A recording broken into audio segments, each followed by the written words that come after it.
Now, other stylistic devices that we have pathos. Pathos is just a situation that provokes pity, remorse, makes you to feel sorry. So any situation, a candidate should be able to pick out the instance of pathos.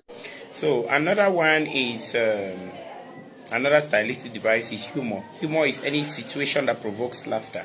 Like I was saying, at the level of pathos, a candidate should be able to analyze a situation that will make somebody to say to make somebody to understand that no, this situation really makes one to feel sorry, to discover the pathos in it, to feel sympathy for that person. And then humor is all about laughter, is the opposite of pathos. Once in a film you're not laughing, you're crying, and when you're crying, it's pathos. But when you're laughing, we call it humor. Now, there's another stylistic device, satire.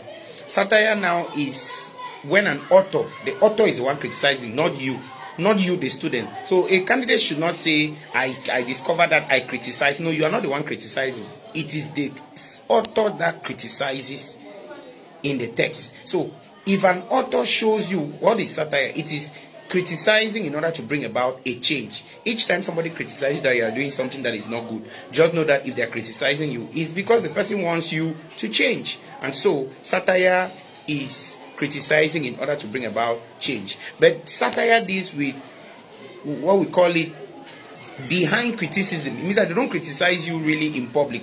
They use something. It's like an author who is passing along the road and sees maybe people eating puff with where they are urinating, and then suddenly the author goes back home, picks up a pen and start writing. What is he writing? He's writing about the dirtiness of maybe Yaoundé, the dirtiness of maybe Douala and whatever. And then in it, somebody who was maybe a victim picks up the article that he had written and then reads it. After reading it now, the person discovers that no, it's like they're talking to you indirectly. That's why you see many authors, they write their books maybe about aspect of politics, aspect of negligence in the country. You find those things but inside a text. So that is, but they are trying to pass across a message in order for the people to change.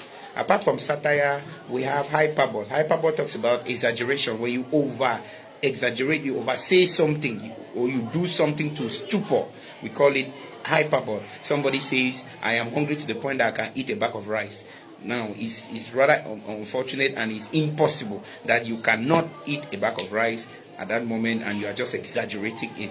Apart from satire, we have contrast. Contrast is bringing out the differences between two things.